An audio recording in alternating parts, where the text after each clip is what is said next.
I hate this. They took away the little ding, so you don't know if you start filming yet. It says we're It's live. probably live. We're probably live. I'm Hey still waiting for guys. like the sound thing to go. I hate this. They took away the little thing, so you don't know if you start filming yet. Ah, there we go. It says we're It's live. probably live. We're It probably ruins, live. it ruins like the Mine intro up. to the show Like because sound thing. it ruins a huge intro to a live show because you have to like constantly unmute like all the other things. I'm always going to mention that every time. In any case, it's your mom's basement episode. I forgot, but we've been doing this for about 8 or 9 weeks now, and this is the big one tonight, guys. The finale for Lock and Key. There's going to be tears. There's going to be a lot of screaming. There's going to be a lot of crying. There's going to be a lot of us working out issues, personal, and then also with each other. It's going to get really messy. And then for some of you who also like just watched Game of like I know you're going to be really emotional, so it's just going to fuck you up also. And in any case, I should really just get the intro out right now. Your Mom's Basement is an interactive comic book club. So essentially, we tell you the week prior what we're reading, then you guys go out and you read it, and we all meet here on Sundays live on YouTube, and maybe eventually on Twitch in the next few months once I get that all figured out. I'm here with my friends Ian and Savanna, but we also have a chat, so we get in on the chat, and while we're talking about the comic books, you get on the chat and you go, hey, that's a really good point, or I think you're wrong, or I think you missed this thing, and we go, holy shit, you're absolutely right. I was wrong. I did miss a thing. And then we talk about it, and then now you're a part of the show. Also, because it's live and because we do like the whole week prior leading up telling you about what we're going to read, don't feel bad if you didn't read the comic book. The good news is that all the episodes get archived in that amazing thing called the internet. And so you can come back after you've read the comic and then post and like and do the comment thing, the conversation going there. So that's pretty fucking rad. That's Lock and Key. We're going to get to that in just a minute.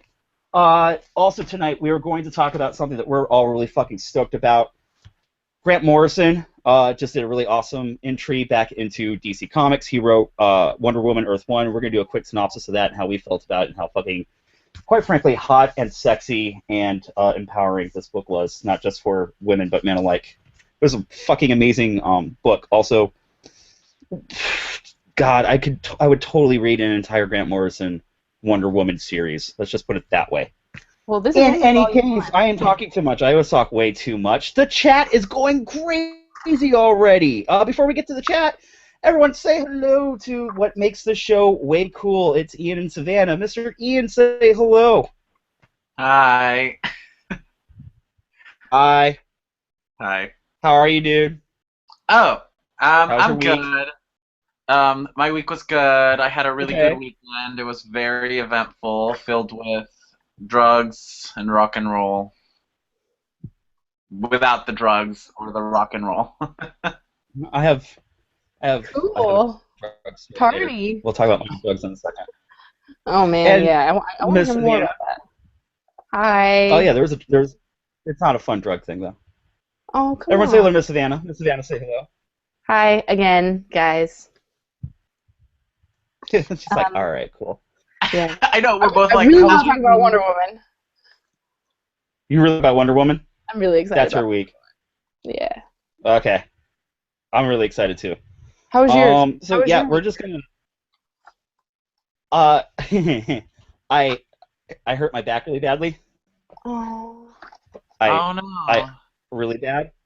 I tripped over my own 2 feet on the way to my car, and I knew I tweaked something. I was like, oh, it's one of those like things where like you trip and you like, oh my god, that was really embarrassing. I hope no one really saw that. That was really, really embarrassing. And then I just kind of walked to my car, got in my car, started up, and went, oh shit, that really, fuck. I wonder if I actually did something to my back. I'm kind of tweaked. Oh, this is hurting. Then I was on the freeway, and when I went to go make a lane change, and I'm doing a lot better now. But I went to like go like this, look over my shoulder to see if it was safe and I wasn't gonna kill anybody. And like this pain just ran through my back, and I kind of freaked out a little bit because it was so bad. And I was on the freeway and I have a stick shift, so I literally turned off my indicator, shut my car into neutral, and started slowing down because I thought like, it was so bad that I was off in the middle of the freeway and like get help to get off. Everything was fine. It was stupid dumb, but all this week. I still had to go to work, so I've been taking a lot of pain meds and a lot of muscle relaxants to get through it. Enter And drug. yeah, dude, the drugs Enter have been drug. fueling me this week. That was And the worst awesome. part was, dude, it was great. It was fun. It was so much fun. I don't remember anything. It was awesome. Apparently everything's fine. I still have my job. I'm not fired. And I had to.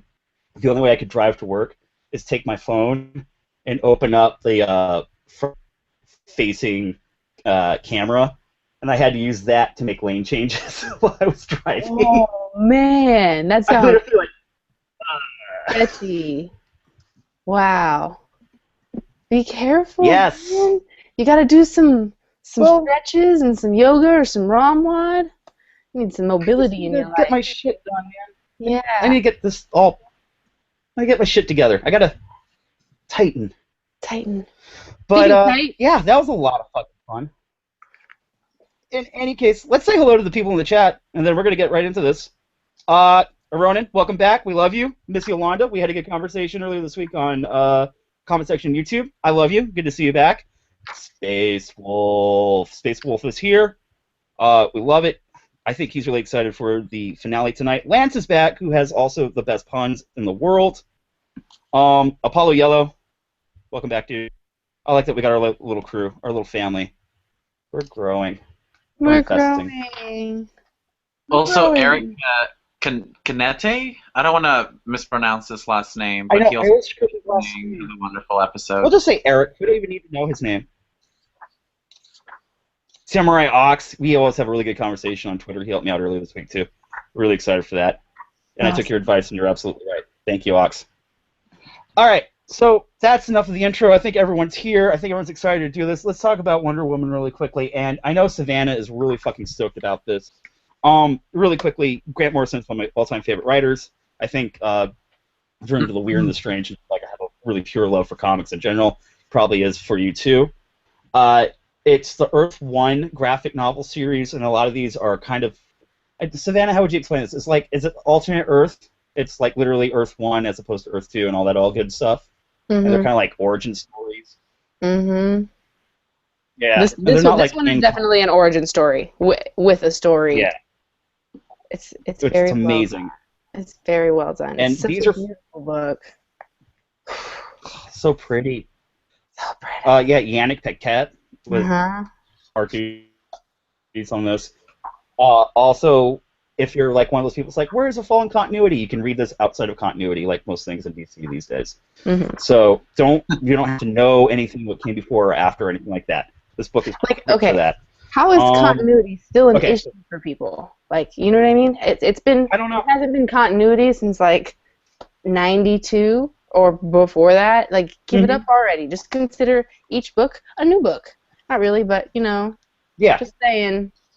I think what happened was, when they keep doing when they keep restarting and rebooting stuff, it brings up the issue of continuity, and that's why everyone focuses on it. You know what I mean? I don't know if that makes any sense, but I think it's also like the comic fault that that there's actually like a continuity issue. But that's not a thing they have to worry about. I wish everything looked like Elseworlds. Like I wish DC never got rid of Elseworlds. They need to bring those back. Totally. Ian, you guys really want to talk about this. So I'm gonna throw it your way first. What were your first impressions on this Wonder Woman awesome origin story? Savanna or me? Miss Savanna. Anyone. Me. It's really awesome. I don't really want to spend a whole lot of time talking about it, you know, because I want people to go out and read it. And like I said, it's an origin story. So if you're going to talk about it, you got to talk about the whole thing. It's so well written. It's one of the... I haven't read a lot of Wonder Woman stories, honestly, but it's the best one I've ever read. And, I mean, Grant Morrison is not going to let you down with this one, I promise. And Yannick Paquette's art is fucking beautiful. It's the layout on the pages and the way that the splash pages are like a fucking swan ship. It's fucking cool, right? Yeah, I like it. So it's just pretty. There are a couple of things I want to just, dude. I want to bring up the fact that Wonder Woman had some very bondage S&M influenced origins. That's where you get the whole thing with like the bracelets and the last and or tying other people up in. Just want to remark on that. The cool part is Grant Morrison actually tackles that head on in the story, and it's absolutely perfect. Wonder Woman grew up on an like faraway island that's only women, so you wonder like, do they have relationships or not? Grant Morrison tackled that head on. It's perfect. Also, his not just Wonder Woman, but all the dialogue for all the different characters that he brings in is spot on. I hate that Grant Morrison is so good at dialogue because it is one of the essential things that makes up, like, gives his characters depth, even though they only show up for a few panels. So it's like, he's so damn good at that. Yeah, I mean, what's not to love? Like, it's a Babeland book. It's the land of ultra babes kicking ass. They're all babe. And like being just and like right and fucking babely. It's awesome. It's such a good book. It's like, and then like so, and then it's not in like a shitty way, like in like a feminist pro women are strong way. It's not to me. It's not degrading in any way, shape, or form. No, God no, not in the least. Super tactful and appealing on those tricky planes. Writing a Babeland book, like, yeah. I was talking to somebody else about it. He was like, "Yeah, dude, it's really great. That it was very empowering for women." I went, "Whoa, let's stop there for a second. I don't think this book is empowering. I think it very much brings up, yeah, they're totally like this, and you missed it, and you're the idiot that needs to kind of like figure out your views and your ideas." I didn't think this was like you know what I mean? Does that make sense? Yeah, totally. Like Grant Morrison celebrated that this is who these characters are and what women are in general because they've always been like that. Not like, oh, it was empowering and it really had a good message. It was like, no. It reminded us that we're all kind of like a little nearsighted, don't actually see all these amazing qualities and beauties about these characters and women in general. So that I thought was really fucking cool. Mr. Ian, because you've got some of the badass art up, I want you to talk a little bit. What do you think of this thing? I really liked it. I'm going to be honest, I haven't finished it, but I really love the art. It's really beautiful to look at. I love the message behind the story. Like you mentioned, it is a story you can jump into. It's not, it is an origin story. And one of the things I was afraid of is because everybody just looks so good, and I have this problem where if everybody looks great, I feel self-conscious, and it just will make me not want to read it. Oh, dude, I don't think that should be it at all. But then I didn't feel like that with this book at all. I really love the way everybody looks. It's really pretty. I know we're not gonna go into spoiler land because we're trying to get through this book a little bit fast due to Lock and Key, but you should totally check it out if you want a story. If you've ever wanted to get into a DC superhero, this is a great start. Kind of like how Court of Owls got me into Batman, because it's really hard for me to like DC characters, and this was kind of my gateway to Wonder Woman, just like Court of Owls was my gateway to Batman. And then the next superhero I need to tackle is Superman. So 2 down, 1 to go. Okay, cool. I like exactly what Ian said. I think this is an excellent introduction, and to take it from there, I think Savanna and I can agree. You want to check out Brian Azarella's last run when they did the New 52, and then also Greg Rucka wrote an amazing Wonder Woman. So I would definitely go look for those runs, especially if it's an introduction to Wonder Woman that you're looking for, and this is like your little gateway drug into how cool she is. Absolutely check those out. Yeah, wow, Ian nailed it on that one. Like this is your entryway drug. Tap the vein and open it up. I thought that's a really good idea. Also, by the way, going back to the Babe thing, there's even every character looks great in this thing. Like, there's a plus-size character. She's a Babe. And even, like, the way older characters and the elderly are drawn, they're, like, just have their own unique beauty. So I thought, this is such a fucking awesome comic. I really want everyone to go check it out. Yeah, and also, I'm really into really strong female leads. And from the get-go, the first few pages, it's her just strangling some gigantic fucking dude with his own chain. Or is that her chain? No, it's Hercules, and she takes out Hercules with his chain. Yeah. So that's pretty badass. Really badass. Yeah, I'm pretty fucking stoked on that. And so is that Wonder Woman? Are we good? That's Wonder Woman. I think that was it.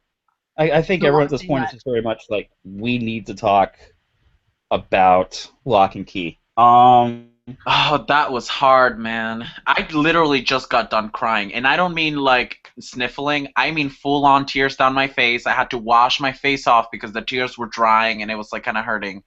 So much took a few minutes to get ready for tonight. I was like, I have to kind of pull myself together. This is a reread through for me, but I kind of remembered all the things that happened in this book, and it was very much like, shit, I'm not necessarily sure if I want to put myself through the ringer right now. I'll just kind of like hit the bullet points, but that wouldn't have done the book or the show justice, or you guys justice. So Ian and I were kind of metaphorically holding hands through the internet through the entire thing tonight.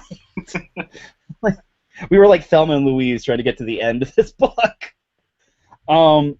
But more than anything else, we're really kind of freaking out about this whole thing was Savanna's first trip through Locke and Key. So let's just go through Savanna's first impressions on this book. Now that we're at the end.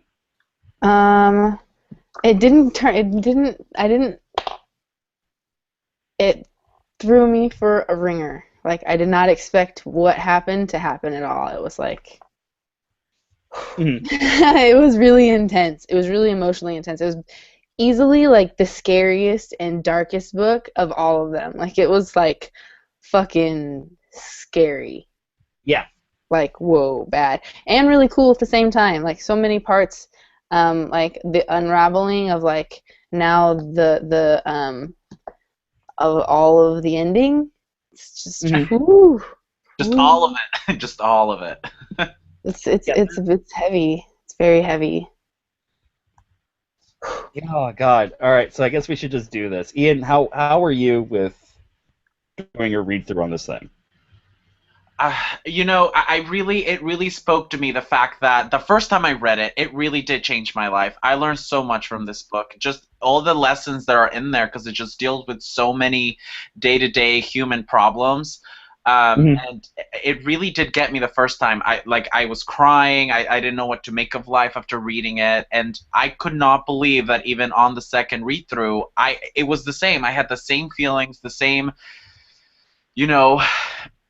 crying little bitch fit that I had earlier today. Like, it's really, I was so scared to get to the last book, because that's where it gets you. If you read it, you know why. But you think that by the last book, like, how can it get even more deadly? And then I even told Savanna, like, the death has just started. Like, this is the beginning of it. Like, and this final book was a bloodbath, and it was very emotional. It was totally a bloodbath. I still think this is a bigger bloodbath than the ending to like Harry Potter. Oh, hell yeah. At the end of the book, I'm like, they're going to go back in time somehow, and all of these people are going to be not dead. And then it goes to the end, and then everybody's still fucking dead. Like in Harry Potter, especially when you read the Harry Potter book, like, at some point J.K. Rowling is just like, just without wanting, like, she's just killing characters, like, right, left, and center. And at some point you're kind of like, I didn't really feel for that character, or, man, that's a giant bummer. But like in this book, in Locke and Key, like, you're kind of like screaming, going, no, like, I'm not reading this. This isn't happening. And you know that it's because there hasn't been any reset buttons as far as like what Locke and Key is and what the story's been. It's kind of a permanent thing. And I think that's pretty cool. I feel like Marvel suffers from this, where no deaths that happen in those stories means anything, because they're going to be back. And what I love about Locke and Key is that when someone's dead, they're fucking dead. And the only time they used the reset button, it was because it was called for. It made sense. It even made, you know what I mean? The one time they did use, I don't want to spoil it. How spoilery are we getting? We're gonna go through the series. We're gonna warn everyone. We're gonna get very spoilery for Locke and Key. Because that's what we've been doing for the entire series. Yeah. Yeah. So anyway, It's like, I wanted to make the fact that the deaths in this story really do get to you because when they die, they're dead, and that's it. It fucking matters. It's like, dude, you brought up the best point. Like, in comic books, death doesn't really matter anymore. You just kind of go, all right, so I'm going to have to sit out 2 years of reading comics without my favorite character until they bring him back. Like, this made the... You're right. When it's a self-contained story like this, a limited series type of story, the death, and especially a whole new universe that you're learning about, the death is real. The death is very real. Yeah. Because it's a story, not a universe. Yes. Exactly. Or multiverse, whatever. Or continuity, or whatever. Continuity. Who cares about continuity? Actually, if you read more of Joe Hill's work, actually he's starting to build his universe. This is turning into a universe. I just feel like Locke and Key was kind of like the first step towards that. But Savanna, if you really loved Locke and Key, please check out Nosferatu by Joe Hill. There's a lot of Easter eggs in there that you can find from Locke and Key there. Interesting. Can we tell her what happens in Nosferatu? Can we just so that she has a reason to read it? Can we tell like her? Vampires. Oh, it's even better than vampires. In fact, for everyone else, we've talked about this before. But if you're into it, so Nosferatu is by Joe Hill. Joe Hill is the son of Stephen King. At some point in Nosferatu, there's a giant map, and you realize that all of Stephen King and Joe Hill's stories are all happening in the same universe. Is that him kind of riding on his dad's coattails, though? No, I think it's... Just saying, that's just me. That's just me. Being a Stephen King fan, I'd be like, go get your own thing, bro. No, well, this is the beauty, Savanna. He didn't want to take on his father's famous last name. He wanted to achieve something on his own. That's why he got the pen name Joe Hill, and that's how he created Locke and Key. And then afterward, he wrote Nosferatu, and I just have this, like, thing in my head that tells me that his father was like, this fucking guy is a fucking genius. Like, he is my son. And then... they just started sucking on each other's awesomeness, and they started to combine their universes. I mean, I don't even know how to describe it. You described it very well, my friend. Actually, you kind of nailed it perfectly. Also, I'm gonna give you points on when it comes to Joe Hill, and I'm gonna get a lot of shit for this on the internet, and I'm gonna stand by it. I think Joe Hill knows how to end his stories a little bit better than his dad. Oh, I fucking said it. I think Joe Hill knows how to end his stories a little bit better. And you know what? I will go and say I do love Stephen King. He is a god in his own right, but I almost enjoy Joe Hill's writing better. Yeah. This is the only thing I've ever read by him, so I can't really talk. Oh my god. You need to read Nosferatu. I will have Amazon deliver the book to you. Okay. Yeah. And it's not about vampires, I promise. Okay, do it. I'm game. Okay, so let's get into this fucking bad boy. What happened in the last series? The last series basically sets this whole thing up, and it's kind of the perfect ending as far as I'm concerned. We're joined by... The last book ended in such a CW way, with like everybody looking at what they've been looking for, you know what I mean? There's like a shot of Tyler looking at the fish hook that he knows is made out of whispering iron, and then you have Bodhi just looking at the Omega key, and then you have Kinsey crying to the head key and her father's picture. It was very CW. I loved it. I could almost imagine the cheesy teenage music playing in the background. The only time I've anyone heard oh, it's a CW ending, it was awesome. It was totally perfect for this, and it kind of was. It's after the first 5 volumes, 5 ends with a little bit of a palate cleanser and a very big what's going to happen next sort of thing. Yeah. It's the one volume, I forgot to mention this last week. It's the one volume that leaves you and the characters on the same page. No pun intended. But now everything all the pieces are set, and now all the cards are on the table, and there's no visual cues that that the characters don't know. You know what I mean? So everyone's literally like synced up and ready to go for the finale. Yeah. And so we keep talking about how great this is, but let's actually get into the start doing the fucking spoilers, guys. So it's Let's read the story. What's that?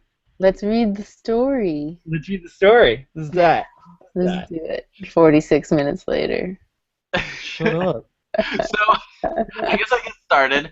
So the first, so Omega, that's the first set of 5 single issues that make up half of the book, and we start off with Bodhi getting a hold of the Crown of Shadows, which Tyler put on top of the lighthouse.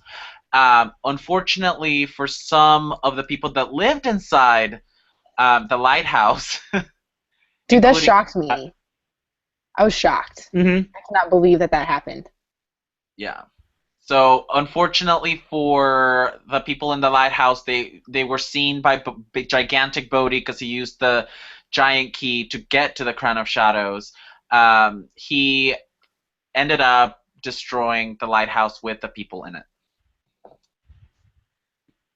But before you see that Kavanaugh is doing a little bit of video recording of all the seniors and things they would have done differently, or something they would, like, the question is, what would you tell your younger self what you would do differently or something like that? Can someone help me? I don't exactly remember the question.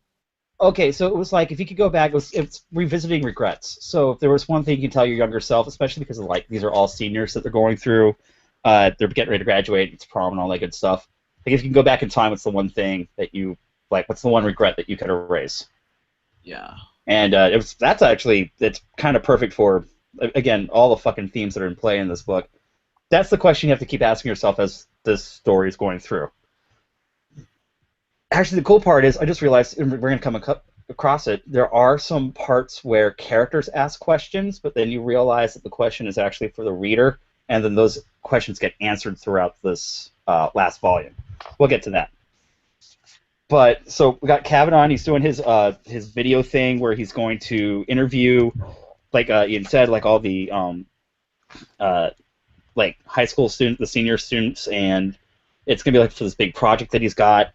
But it's kind of cool how it's showing a little bit more in depth what's going on with some of these other characters, and then you start to see what people consider regrets and what other things kind of consider like little messages like for themselves, and like maybe that's a lesson they can take on past high school. Oh, that was really cool. Also, this is really Scott's. I love Scott in this volume. Like, this is Scott's volume. And if you guys are at home, Scott Kavanaugh is the English character who is, one, super badass, and he's just kind of like an homage to Spider Jerusalem a little bit from Transmetropolitan. He glows in this series. That's why I'm a really big fan of that. Yeah. Hello. Hi, mate. Love it. And then, so we get that whole thing set up. Yeah, so he starts by interviewing Tyler, and then literally while he's filming Tyler, we find out that the lighthouse has been hit by a tsunami, in quotation marks. And you obviously know that it was Bodhi. Yeah, that's one of those visual things where the audience knows, but the reader knows, but the characters are still playing catch up a little bit.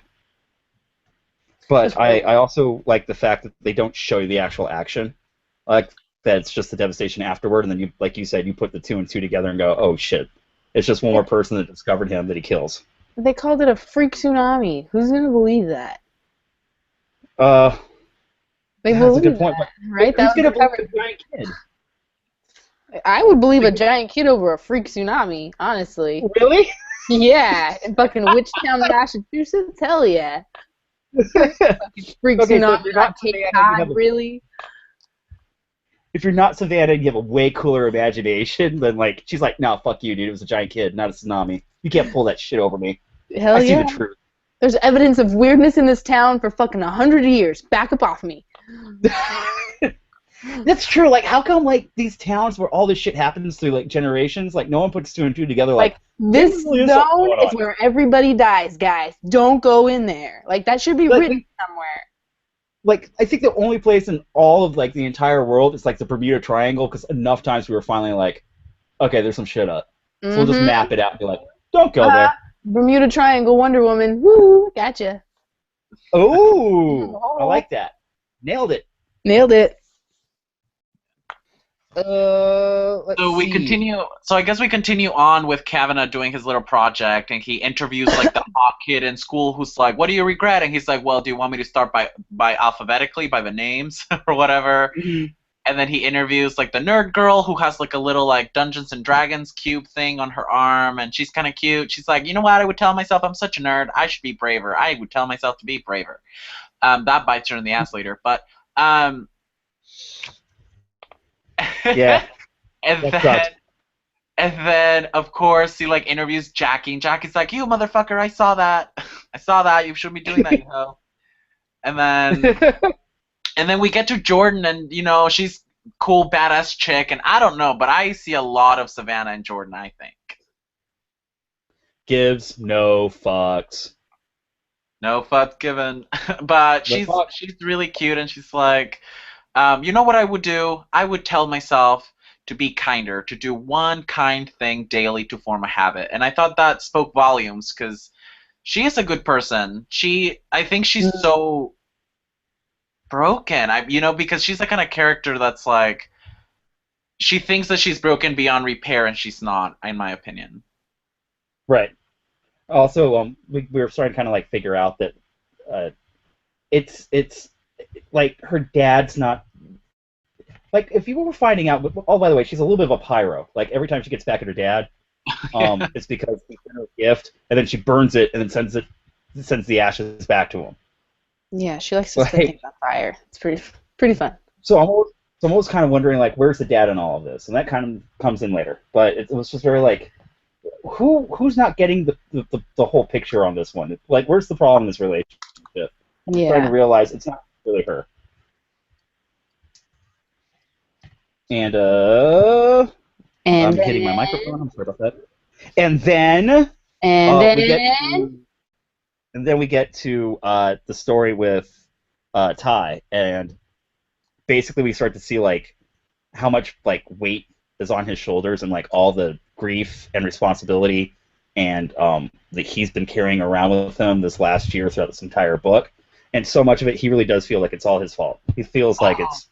Well, I mean, I'm sorry, I don't want to seem heartless, but it kind of is. A little bit. Definitely a little bit. And it kind of sucks. But that was harsh. I mean, how he was talking about the situation, how he blamed himself. It was really rough to get through. It's a lot to carry for an 18-year-old kid. I don't know. No, especially. Like, it seems like, and it goes even before his dad's death. There was, like, issues involved even before the family got terrorized with all this tree. And I think that's something that's really relatable for a lot of readers, because a lot of the stuff they talk about that happened before, Sam Lesser comes along are typical things that everyone deals with in their family life that they can really relate to. So there was already issues there that weren't being addressed, and then they only get, magnified so much more, because of all these actions and all these things that happen throughout the story. Do we want to explain what led Tyler to be in the family's summer home? Oh, yes. Let's go over that. Yeah. Do you want me to do it, or do you want to do it? Yeah, you go for it. Okay, so let me see if I can get the series of events correct. So Tyler was supposed to have all of these bomb plans. He's like, yeah, I'm going to be a kid. I'm going to go surf. I'm going to do all these things. But then, because he's been picked on from very little, because he's the counselor's son, he got into the situation where he went to a party with Kinsey, and then because he didn't want to be the fun police, he let Kinsey go off with this older kid. The kid ends up getting into a car crash. Who was drinking, by the way? He's not hurt, but she is, which led to that fight, which led to Tyler being angry and kind of, going off on his father that day at the counseling office when Lesser was like sitting next to Ty. And then we find out that later on, Tyler and Lesser had a little conversation where Ty says to Lesser, before you kill your father, you should kill mine first. Yeah. And kind of says like, hey, if you're gonna do that, don't forget to make it a double. You know. Yeah. So because of the trouble that Kinsey got into, he was punished to go work in the family's vacation home, and Lesser didn't forget that little chat they had. Yeah, and that's what sends him and his crazy friend to terrorize the family in the first place. So much of this, like, it's tied. It's all his fault. Everything that's been happening is pretty much it's because he couldn't keep his mouth shut. He was insensitive, and I can understand why that would also be a huge motivator for why when you find these keys and it's magic and it's kind of like this weird escape, wouldn't you totally take advantage of like getting away from what your reality looks like if it looked like this? If you were Ty, and be like, fuck yeah, dude, we discovered magic. So we're going to use that as an escape so I can get away from the real world. So that's kind of like where we're at there. And by the way, the story is so bad that Scott, like, actually halfway through stops recording, and he's like, it's not even going to put that in the final video, which I thought was really hard to deal with. But then he and Kinsey have a really good talk. And it's not necessarily good, but for Kinsey, because now she's got some of her emotions back as far as like the crying and be afraid. She's really speaking her mind a lot more now, and not kind of challenging some of her fears, and like has a really serious talk with Scott and kind of puts him in his place a little bit, which sucks. Where else? Oh, by the way, shout out to having magic in this comic. I like the fact that they actually had Magic the Gathering. That's fucking cool. Oh. Sorry, did I call it Dungeons and Dragons? A little bit. No. You had the Dungeons and Dragons reference earlier, and then we got to the part where like a bunch of their friends are playing Magic the Gathering. Oh, I guess I just haven't been involved in that part of the nerd world. Tabletop, I need to get in there sometime in the future. Tables and cards. Yeah, dude, you do a lot of Yu-Gi-Oh though, and you seem to be really good at it. That makes me want to get back into Magic.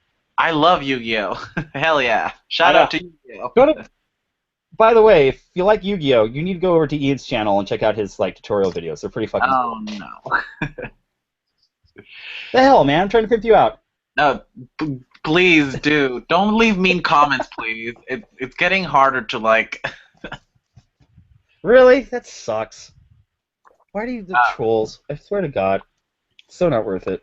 Yeah, so, I mean, and then on the back to the story, so we have Kavanaugh, like, after those two conversations with Ty and Kinsey, like, he's just kind of like, fuck, man, like, he's just so broken by what they had to say that he's like, I'm gonna go do something crazy, and he gets a really cool tattoo that says, ready to live, ready to die for love, friends, art. Which, I again, like, just the more Scott is, and the fact that he puts himself out there so much, and, like, Scott's the type of guy I would have been friends with in high school. Like, I need to meet, like, more Scotts in my world. So when we get back to that, now we're back to Bode, and Bode is Zach. Bode is just now encompassed by Zach's spirit. Bode's spirit is, like, flying out, kind of, like, haunting the key house, and also trying to get everyone's attention, to let him know that he's not like necessarily dead, but he doesn't have a body to go back to. And this is where Bode, what do we call him? Bode Zach? Zach Bode? You got a cool name. Zach Bode. Zach Bode. Zach Chode. He's a chode. Zach Chode. Zach Chode. He's no longer Bode, he's Zach Chode. And Zach Chode is now putting the final plan into play. Don't forget, he got the key, the Omega key, last volume, and the Omega key is what he needs to open the door that's underneath the house in the caves. And this is his final like big plan, and it ends in like the worst way possible. I don't know if you could bring up that last page. The last page of that issue. Yep. The one where he's holding the Omega key to the Omega door. Mm-hmm. Yeah. And literally the dialogue is, well, that's it. I win. The end. And like that is just the most fucked up. Like he's there. Now he's got what he wants. And that's the whole first issue. of the volume, and that sets up the entire play. Like now it's just the fact that like that's the way they end the page, and there's still so much volume. Like the story is not done, so it was really kind of like amped up and excited to see what's going to happen next, and I knew that we were kind of in for a ride at that point. Someone else talk. Savanna, so what are your thoughts on the story so far? What were your thoughts? At this point, I was just like super immersed in getting through like to the parts that I really wanted to. I'm one of those type readers too, especially when I get to the end. I actually have to like consciously slow the fuck down and read like what's happening and absorb it and then move on, or else I'm just like speed, holy shit, speed, holy shit, speed, holy shit. The whole way. Do you sometimes? I notice I've done this, and I have to. It's a bad habit I'm trying to break. When I get really excited about a book and I get really into it, I'm like the same way Savanna is. I start trying to speed through it instead of slowing myself down and actually reading every single word and taking them in and taking like a pause and like appreciating the art. When a story starts really getting to go for me, I'm like, and I just kind of like read the dialogue to get like an idea of like what the next thing is and to get a general sense of like where it's going. So I'm really excited that when we're doing this second run for me, that I really forced myself like, nope, you're going to experience every moment of it. And it sounds like Savanna is now traumatized because she forced herself to do the exact same thing in this book. I did, and I mean it's good because I wouldn't call this a wordy book, but it's like half. It goes to like it'll have like a wordy page and a splash page and a wordy page and a splash page and a couple more wordy. This is definitely one of the thicker volumes, or the thickest of all of them, I would say. So it was a little bit longer to read. Like I remember having to stop and kind of go back sometimes, but there's one. The next volume or the next book starts with Rufus going into the key house with his new caregiver because he's all alone now, and he has a little robot in his back pocket. Yeah. I never saw the ceiling to the key house ever before, like in that panel. When Ian gets to that point and shows it up, that shit's fucking cool. It's like a big stained glass window. Yeah. I should have taken the time. I really have it up. I don't know if you guys can see it. And it seems to be an angel and a soldier holding two different keys. I don't exactly know if those are keys we've seen. I don't think so. No, they're not. But there's like cannons and soldiers, and there's some Latin things and some night and day and some fire and some balance. And it's like a family crest type thing. Yeah. It definitely looks like a blonde girl and a boy that looks like the boys in the family. So it's just cool. Art. And anyway, so that's Art's when awesome. Rufus first noticed Bodhi for the first time, because Bodhi can see, or Rufus can see ghosts. So, and then Rufus is like, oh hey, and then he's like, oh fuck, you can see me. And then he's like, okay, you gotta make a plan, because you can fucking see me now, and I know shit's going down. So, and then they pretty much start going into all the things, and then fucking evil fucking Bodhi walks in after Ghost Bodhi explains everything to Rufus, and Rufus fucking lunges at him because he killed his mom. Right. So everybody... Yeah, now he knows that it's Zach. Yeah, and fucking Tyler takes a tire iron to his head, to Rufus's head, to get him off of him, and then it's like sad Rufus in the car driving to the insane asylum. It's like fucking so sad. Yeah, it's just like, at some point, can we get, like, at this point in the book, you're like, can we give Rufus a break? Like, I'm fucking over it already. Especially on top of that, he is the guy who knows what's going on. Even though he lives in his own reality, he has a better idea of what's going on around him than anybody else in this book. And like, the cop in there is the cop that the family has been working with. Okay, Garrett, carry on. Yeah. Take that point, sorry. Yeah. No, it's okay. But the worst part was just that situation changes. He was going to go to a nice like group home where he was, because he lunged after Zach Chode. It now changes where they send him, and now he goes to like a psychiatric ward, but it also puts him in a lockdown wing of the house. So it's just.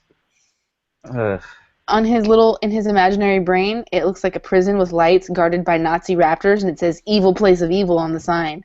It's like so fucking sad, and I'm just like, oh, poor buddy. Ugh. And then it actually just says like McClellan Psychiatric Hospital. And it's like pretty like it looks like a Catholic school kind of. Yeah, that sort of thing. But I love that. I for whatever reason. Oh, like, and he's super jacked. When he's his, like, imaginary form, he's, like, this, like, swole-ass Captain America-looking soldier with his, like, pants half off and his robot dude bro teaching him how to do things. Savanna, he's a minor. Keep it in your pants. No, his imaginary little... It's so cool because he, like...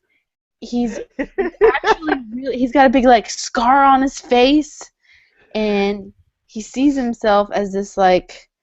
not scared person on the outside or on the inside, but he's very clearly fucking terrified on the outside, and that like so cools me. I guess. My thing, especially when I was reading this, whenever Rufus starts to enter the story again, I'm like, let's get to the part where it's his imagination. Let's get to the part where it's his imagination. Like I loved waiting for like to see how he was going to perceive what was going on around him. Not Squadron Supreme. Yeah, it's Squadron Superior, Squadron something. I don't know. Squadron Supreme's an actual comic book. Yeah, that one's got Hyperion and all those guys on it. It's not really. But the first two issues were okay, and then it kind of petered off, and I'm really bummed about that because it's got a great premise, but it's not holding up to it. Potential. Okay. Anyway.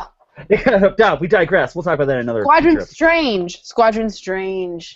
That's it. So like I'm like dying to get to the Squadron Strange part every time like Rufus is in. I'm like I want to see that.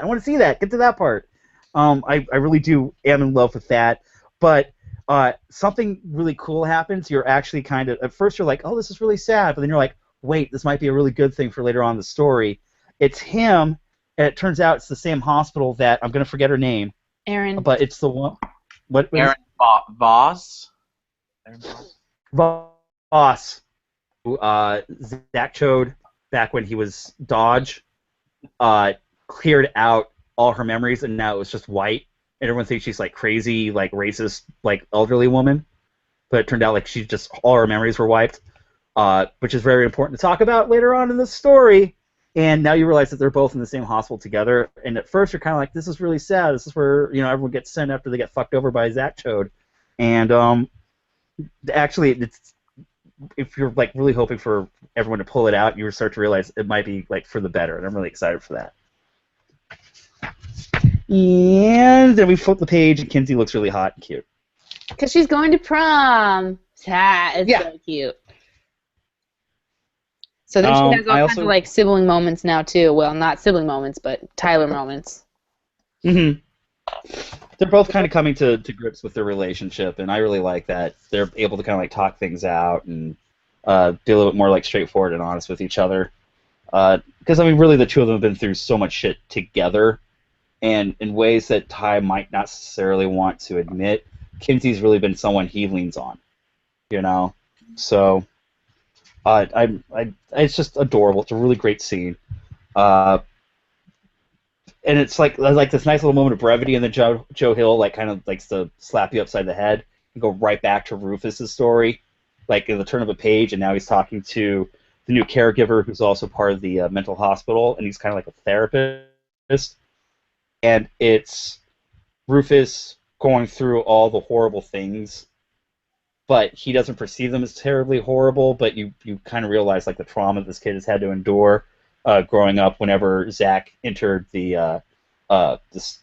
life again. But the best part is watching his best memories are of he and his mom. And that was just, that noise right there. Fuck, that was so rough. When he asked, when am I going to the group home, I was just like, my heart just shattered into a million pieces. Right. And then he's not, and then he starts going through all the horrible shit, and oh my god, Zach is such an asshole. God, I hate this character. Again, you hate this version of him, but you realize that when he was Dodge, he was like the most like sweet person in the world. So now I'm like eternally conflicted reading about this character while he's got the soul-sucking parasite stuck to him. Like I'm completely conflicted about how I feel about him now because like he's so fucking evil, but you also got a glimpse of who he was before all this shit happened. So, anyways, like, Ian, let me ask you, because this issue bounces back and forth very quickly between, like, lighthearted moments, and by the way, Rufus's life totally sucks. Like, how do you maintain trying to read the story without seriously just your emotions ping-ponging, like, from one page to the next? How do I manage? You don't. You just... You don't. Holy shit! I mean, even the entire book is like that. But even in just Rufus's little part, like you have a brutal scene of Zack just mistreating his mom. You know, she's like has a bloody nose, naked on a bed, and Zack is being a little deceitful asshole. And then you have a picture of the grandma putting out a cigarette on his neck, and then you have this really cute scene of, you know, his mom and him at the beach, and they're collecting clams or whatever, and yeah, you know, she goes along with it, you know what I mean? Like, he's all into this military talk, and then she goes, "Mission accomplished, Private Whedon," and she goes along with it, and they have this really cute moment. Oh, and then when Rufus was like, "Can we come and collect clams all the time? It really makes me feel great to feel useful. I want to be useful every day." And it just breaks your fucking heart, man. And well, and I like the fact that she doesn't fight the whole fantasy. Like, that's how he communicates, and like that's only like a mother and son. Like, I mean, if you're a parent, like, I think that's awesome. It's like, this is how I communicate with my kid, and this is how my kid opens up. So she encourages that, and it just makes it all the more better for their relationship. And tragic. Makes you happy. Like, if you do what makes your kid happy first. It's a life quality thing. Mm-hmm. So, and she's a good mom. Oh, the moment when she's like, I'm goddamn proud to be your captain, soldier. Oh. I know. And it's the big hug while the total bitch grandmother in the background who we just... Oh, that's a character I didn't care about. She was so horrible, especially when she finally bites it. You're like, that little just of them. It's just like, it's exactly what this book is. You know, you have half of it is the fucking grandma you just want to tear into pieces, and then you have this beautiful embrace in the by the sunset of Rufus and his mom. You know, it's like a combination of the most beautiful things you could read and the most horrendous things you could read, and that's what makes this book great, because it kind of... Yeah. Especially in that panel. Dude, especially in that panel, it's so beautiful because now you're watching, like, the difference between miserable people and happy people in this world. They literally just make the decision to be happy or miserable. Like, especially in this dynamic. Wow. Yeah. Like, she's, like, the grandmother has just chosen to be a wretchful, horrible person who thinks that the world owes them. And then you look at who these two are, the mother and Rufus, and... they, you know, she's chosen happiness, and did Kirk freeze? Yeah, but I don't think he knows he's frozen. Oh, probably not. I guess we'll keep talking. Yeah. Hi, you got frozen for a second. Oh, you're back. Okay, cool. You were worried. So after all that brutality and beauty between a mom and son relationship, and then a bitch and grandma. Yeah. Good old family dynamic. Yeah. You go back to Kinsey and the mom, and Kavanaugh is in a fucking dress. And his date is in a suit, which is funny. Yeah.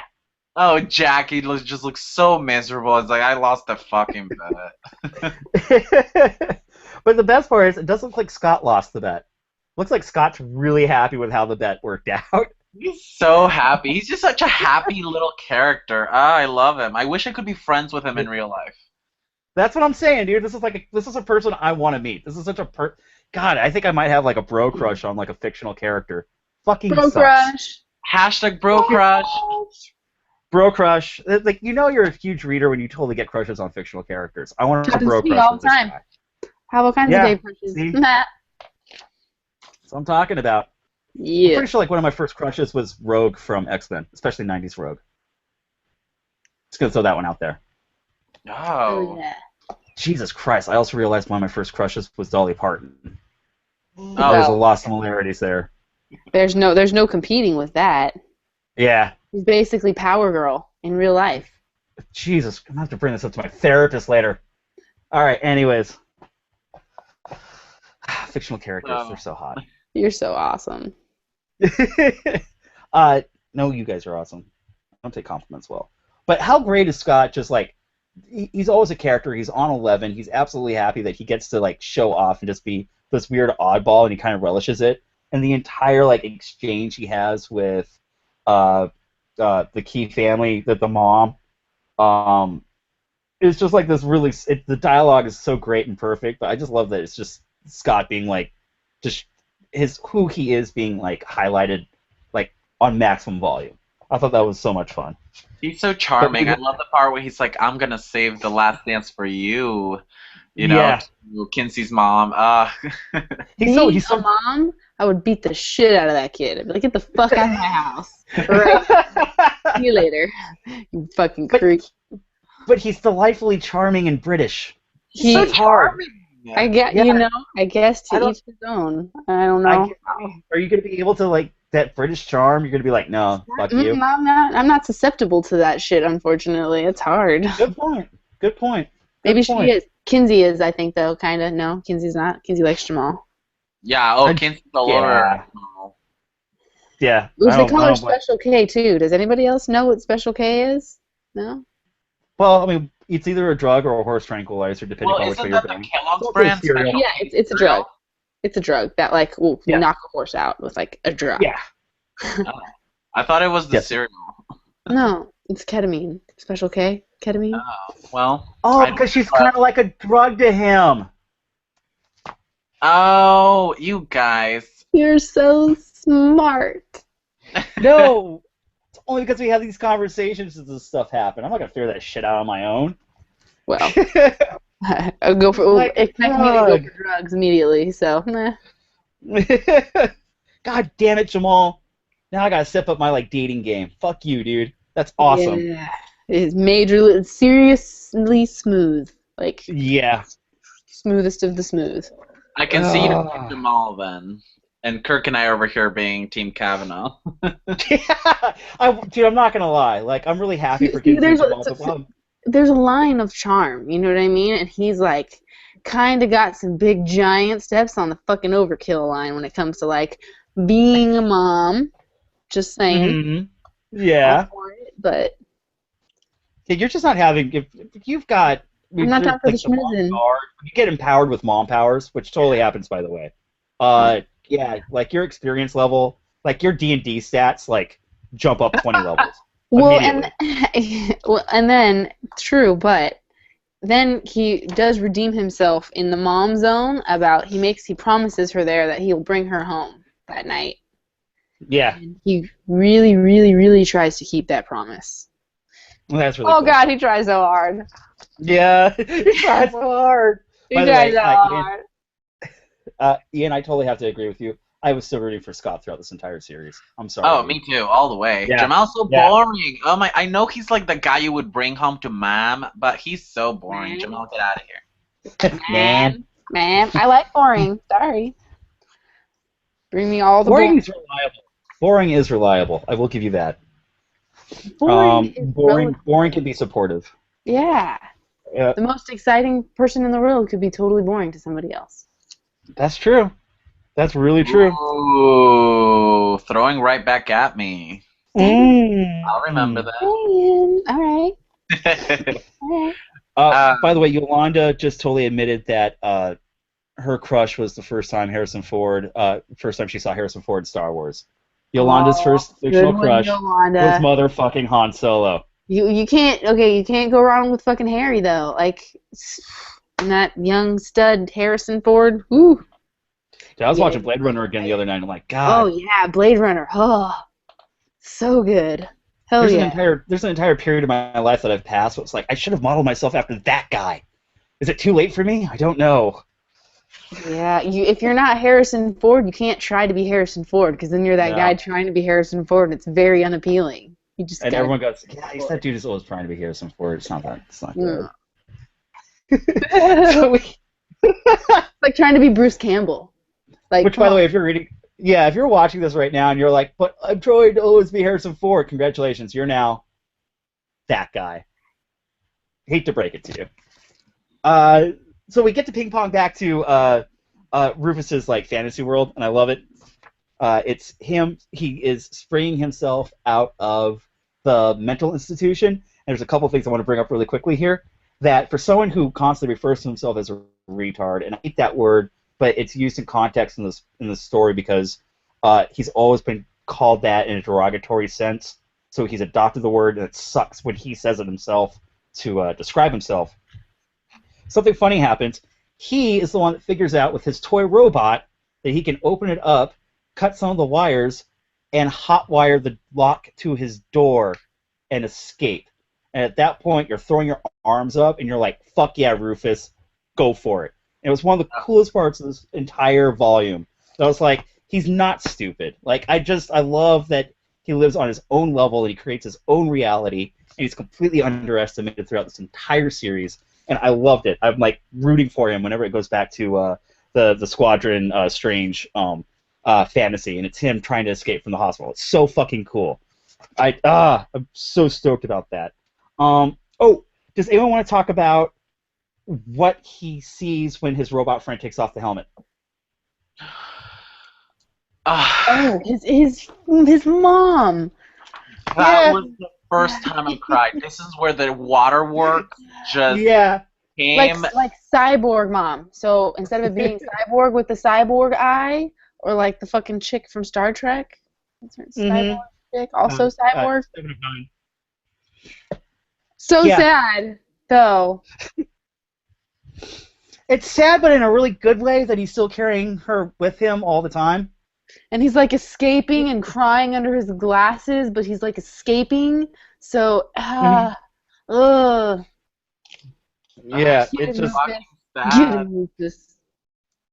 Oh, So cool. He's so cool. He escapes. He escapes. I love Rufus.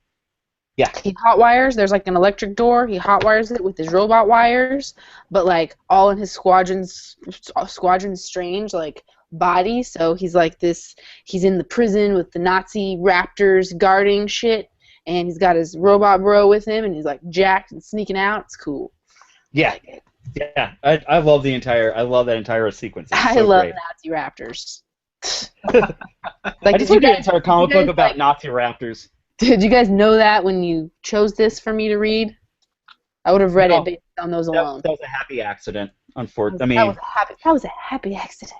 It is a happy accident. This title has something for everyone. Everyone. Yeah. Almost true. everyone. Well, we were talking about this earlier before we were doing the free show. It's like we're just trying to get people to like see the light. Please, we're just trying to show you how great this book is. And I feel like because of Savanna, I thought of something really interesting. It's like not everybody, because I have tried to push this book on a lot of people, and a lot of people are like, well, I'm not really into that book. And in the book itself, not everybody's ready for the magic. Not everybody's going to be ready for this book. And it just so happens that us three are some of the special few who see the magic in this title and who is willing to see beyond, beyond the threshold. I don't know. It's I feel sorry for the people that didn't enjoy this. Sorry. Sorry for you. Dude, okay, and here's the thing. I have met people that didn't like this series. Yeah, me too. All the time. I read it for this many volumes and it like fell off, or I think people who were picking it up as singles, it might have been too long, or it had some slow parts there around volume 3 and it didn't quite stick. But if you're picking this book up in volumes, there's no way in hell, if you like read comic books regularly, that you're not gonna like this, really. I don't know. Unless you're some like, but I know so many crazy not crazy, God. Okay, so many people that read like just DC books. Those guys annoy me the most. Like, how are you just reading Flash and Green Lantern? How is that even fucking possible? It blows my damn mind. I don't know, man. It's crazy. So those people don't have an opinion, aren't allowed to have an opinion to me. So they're like, blah, blah, blah, this, or blah, blah, blah, that. It's like, go fuck yourself. You know what the problem? Okay, here's the funny part. I'm actually going to start the sentence with why I hate, not hate, I have a hard time having those conversations. You know what the problem is with DC people? Is that they start all arguments with, you know what the problem is with? Like, you haven't pulled your face out of a DC comic in the last 5-10 years. They don't look beyond what's all this other stuff that's Like, out there. I can see your Farrah Fawcett hair, bro. Like, come on. Pick a time zone. It's 2016, and there is so much good shit out there. Like, isolate yourself to some outdated, like, it's old and busted, new hot. Yeah. Old and busted, new hot. New hotness. You can't. You're just limiting yourself. I like the and if people like me, like, not like you. Men in Black reference for the win. 2, by the way. Men in Black is life. Oh God. Yes. I'm gonna get like sidetracked. This is a really good conversation that I want to have for another time. But the other night I was on my Twitter and I asked. This is the funny thing. I asked with everyone's from the people that follow me on Twitter. I was like, hey, considering that Civil War II is coming up by Marvel Comics, is this considered vital reading for you? Like must read, along with your other weekly picks, and something like 70% were like, no, not really into it. And then another question I asked was if anybody was actually aware of the standoff Avengers crossover happening in the comic books right now, and like 77% were like, yeah, didn't even know that was going on either. Like I really there's this really weird hard divide between like people who are religious about superheroes or like people who are religious about reading, they're discovering all the great new like indie comics out there. Those are the people that are like freaking out about stuff like Lock and Key. Well, you have to have like a filter. You have to have some place to like find what you're looking for is really a problem. And I blame Marvel a lot. They've oversaturated so many things for so long that people don't know where to start or don't know like what to read or even like want to read it because it's so like backwards and they feel like they have to get caught up or they have to. Mm-hmm. You don't have to get caught up with shit ever. Trust me, you can walk into a comic book store and like my comic book store is really awesome because he writes little note cards about his opinion on the book and he'll stick it under like the new release sticker on it. Mm-hmm. And he does that with like a lot of indie books so people can get a quick gist of what he's reading, and he sells so many more indie books that way, but he also stocks all of the fucking indie books and all of the trades, and if somebody wants something, he has it.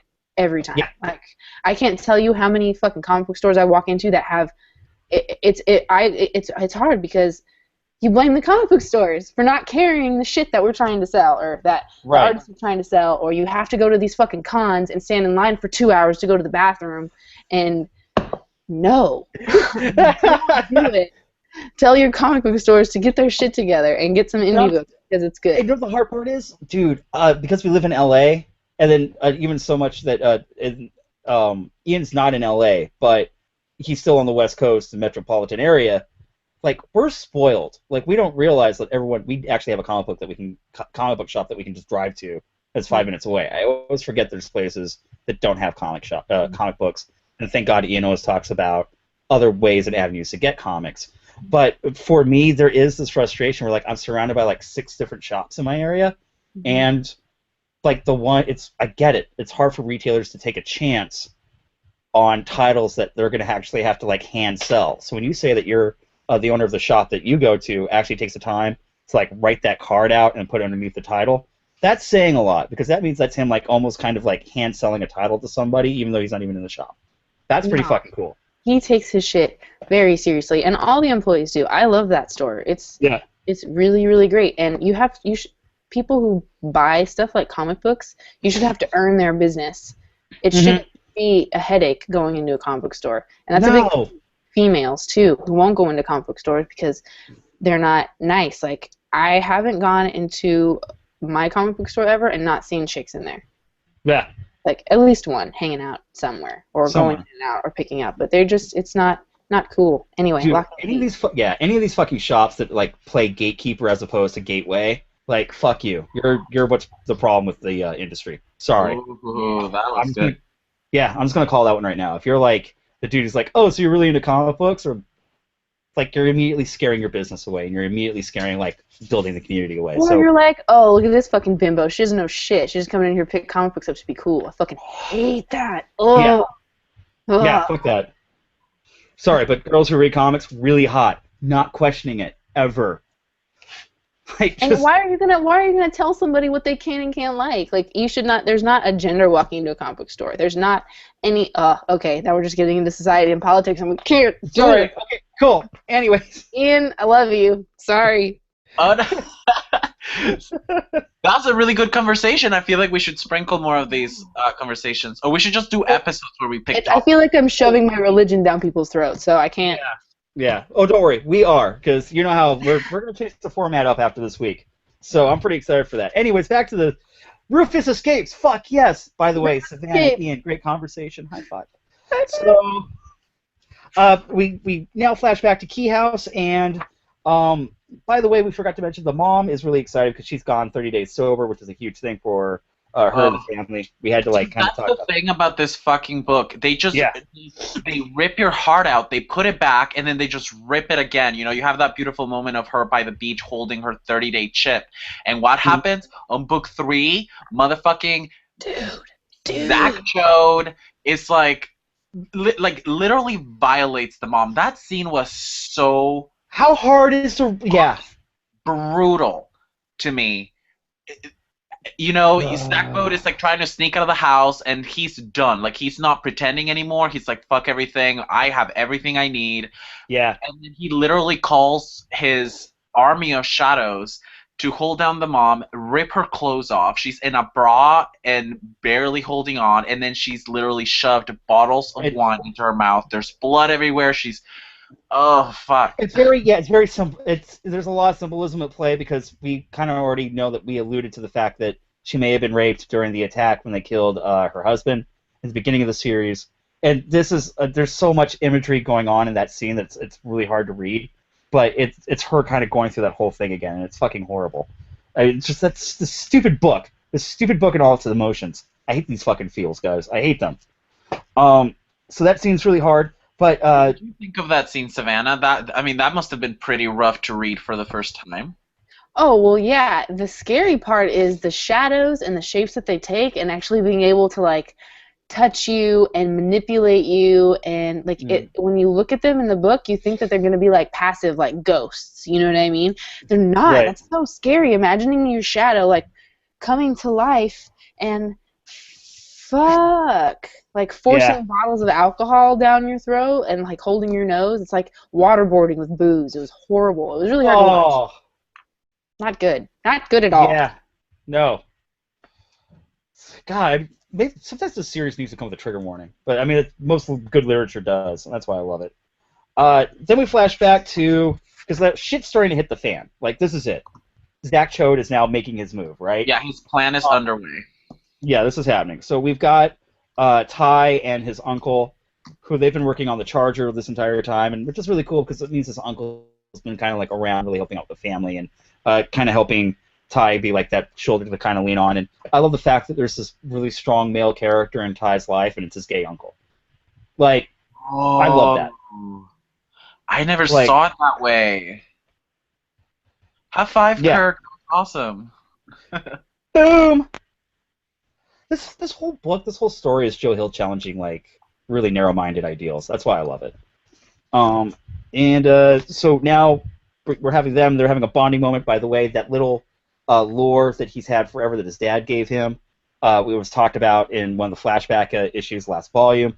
There's still some of the Whispering Iron, and come to find out, Ty discovers that some of the Whispering Iron was hidden in the fishing lore that his dad gave him, and he just discovers that. That little piece that was on the anvil next to the lock. Mm-hmm. Yeah, that little tiny bit that was still left over. I was like, what is that thing? Yeah, that was what that thing was. That's why we were like, don't worry, you're going to find out. It's really cool. You're going to find out. I was like, they put that there for a reason, guys. What the fuck? And you guys were like, oh, it's nothing. I don't know. I call bullshit on that. Immediate bullshit. No. I know. I read too many comic books not to know. Yeah, there's exactly. Comics kind of like train you and ruin you to look for like clues. Yeah, it's very obvious. Practically glowing. Yeah, look there. So we're gonna. So unfortunately, the worst part is that Ty takes. Oh, by the way, awesome, great conversation. Gay uncle hands him a rad shirt and goes, "By the way, you need to go have a good time tonight." Oh, and by the way, rad. What? That shirt is rad. Their shirt is awesome, and by the way, his uncle has a really good plan for him, and it works out. We'll get to that. I know, that was so cool. I'm like, God, that guy's really smart. But then he gets attacked by the Shadow Army. So shit's on. The plan is now enacted. Zach Chode is now acting against the family again. Great little scene that I didn't think we necessarily had to have in the comic, but I think Joe Hill is just having a lot of fun. It's the prom, and it's Scott and it's Jamal, and they totally recreate the scene from Carrie. I know. Usually when I first read this, I took like a slow clap moment. I just went. Oh, this is why I love you. This is why I love you. And I definitely re-cement like that Scott and Jamal are doing okay. And then we get to sexy time moment with Ty and his lady friend who wants to talk about this one. There's some sexy time here. Okay, so good conversation. Jordan is outside, right, smoking a cigarette or something, and Tyler walks up, and all the shit that went down between them, they haven't really been talking. He wasn't going to go to prom, blah, blah, blah, blah. And she's like, Right. I'm wearing this fucking $9,000 dress that my dad gave me, but I hate him, and he's a piece of shit, and I want to burn it, so you should help me. And she takes off her dress, and he helps her, and they talk about, like, their relationship and how, like, they shouldn't be in love because they're in high school, but they still want to be super tight. So he, like, unzips her and helps her burn her dress. And she takes, like, a can of hairspray and a cigarette and lights some shit on fire. And then she's naked, and she's like, oh, well, you should burn that ugly fucking shirt you're wearing. And it's, like, the shirt that he's wearing that his uncle gave him is, like, this Pepto-Bismol pink fucking tuxedo t-shirt. It's so ugly, but so awesome. She's like, we're going to burn that too. So then they're naked and smashing in, like, no time. Yeah! And you learn that's the plan, because the shirt is so ugly it should never be worn by a hot guy. Exactly. So she takes off the shirt and going to Pound Town. Oh, by the way, if they ever make Locke and Key into a TV show or movie, who votes Savanna plays Jordan? I do. God, no, she's like a ginger bitch. I could never do that. She's like adorable. Okay, so you know the chick from fucking, you know who should play Jordan? The chick who is fucking Matt Murdock's assistant in Daredevil. She would be an excellent Jordan. Because Karen Page. Yeah. Oh, the girl that plays Bill's progeny on True Blood? Yes. Yeah. Oh, I could see that. She's not badass enough for this role, though. She looks too innocent for Jordan. I know, but Jordan is that's Jordan's thing. Her girl next door put a scar on her face and some black underwear, and she's a badass. Okay. Oh my God, Joe Hill can read my fantasies. Dun dun dun. There's actually a girl I follow on Instagram that would probably, well, you know, Instagram and the girls. Well, you should probably send me that later. And you probably follow her already. But the cool part was, so they're checking into Pound Town. Yeah, Tyler gets on Facebook. On Facebook. And on Facebook, they're like, by the way, checked into Pound Town. And the worst part is that Kinsey gets home from prom, and now she's seeing the aftermath of what Zach Chode did to her mother, and she immediately assumes the worst, which makes the situation even more horrible. Oh my God, that was brutal. How she says, I hate you. I hope this is the one thing you remember. Oh. Well, dude. She's heartbroken. Come on. Like, her mom, have they been making progress? Because their relationship was already really shitty. So, like, they were doing really good together. And then to find her mom, like, naked and completely fucking wasted on the ground. I'm sorry. Like, there's a difference between finding your mom hammered and then finding your mom, like, covered in fucking blood like she's been attacked. Fuck you, Kinsey. Look out for your mom. Oh, I thought it was, Well, I mean, I wonder if she was just... Yeah, I don't think it's blood. It's wine. Are you sure? That looks like blood to me. It's coming out of the bottle as wine. Yeah. Okay, well, I've always thought it was blood, so don't blame me. I hate Kinsey still, though. It's like, I'm so really angry at Kinsey, though. Screw that. Well, you know how I feel about good parents being mistreated. I just hate that so much, and this book gets me every time with that shit. I know, but Zach Chode sets it up that way. He makes it so that so that it looks that way. And Kinsey's like crying her eyes out. Her mom's like, it's not my fault, it's not my fault. But she's saying it like drunk, slurring, because she like wasted. But it's not her fault. So at least like the part I like is like Scott and Jamal, they make their promises. They definitely get the kids back to the house in time after the prom. And it's such a bad situation that Kinsey's like, well, this is totally the time. Let me see if this is an excuse. And they're going to go to the cave rave, which I guess happens every year. And all the seniors go to the caves where all the bad shit is. And they're going to go party. And, God, guys, now I just realized another thing that we were just talking to. I just realized the whole Carrie scene, I thought it was cute and sweet. But now I finally realized that it was kind of like an indicator of what's going to happen to Scott later. Yeah, that's what I got out of the prom ends up dying. Yeah. Fuck. Walking Anyways, down to the caves. So, it only took 2 pages, but now Pound Town's done. Yep, Pound Town's done. Which usually at that age, it only takes a couple pages. Yeah, it's true. It's true. So they're like, okay, friends for life, and then they split up, and Tyler goes back home and into his room and clicks on the lights, and it's full of shadow monsters, and they get him. Yeah, and it sucks. Sucks. So now we've got drunk mom, who, by the way, when she's wasted, can now see Bo sort of slightly, kinda, but is not convinced this that. is the start of chapter 4. Yeah. Called So we hit chapter 4, and now like the shit's on. Like, I love the fact that there's like these like some reconciliation going on with some of the relationships, but meanwhile there's all this other bad shit going on, and we just hop right into it. Forcibly drunk mom can sort of kind of see Bode, which is kind of strange because like I hate the fact that she has to be a little drunk to kind of like understand that he's kind of there, and Bode's really trying to help her, but it's kind of her powering through it, like trying to deal with the situation. Meanwhile, Ty, who got attacked, we find out that his uncle was actually hiding in the trunk of the Challenger and saves him, which I thought was really cool. Saves him with a mechanic light on a hook in the trunk. Zoop. Yep. So we know that the shadows are still like that's their kind of like their kryptonite. Like if you light everything up, they can't really hurt you. By the way, they have a really great conversation in the trunk. I thought that was really cute and sweet. Yeah, that was awesome. And I don't forget, like this is what I mean. It has these like positive, good, like like I don't know, these good moments, these lighthearted moments that kind of recharge your battery so you can just get dumped again with all these horrendous shit. Dude, that's a good point. Do you think he makes like these really great moments to happen, like so that you do have the energy to like make it through the next 2 pages of like suck? I think so, because there are so many trauma moments, and then right after that shit goes down, and then there's another moment, you're like, oh, and then they're like, oh my god, what the fuck, and then it's like, oh, that's cute, and then they're like, no. It is like a fucked up situation, but it is kind of funny how it all works out. So that's great. Now we're back at the cave, and all the seniors are doing senior post-prom activities in the cave, partying and doing their thing and drinking.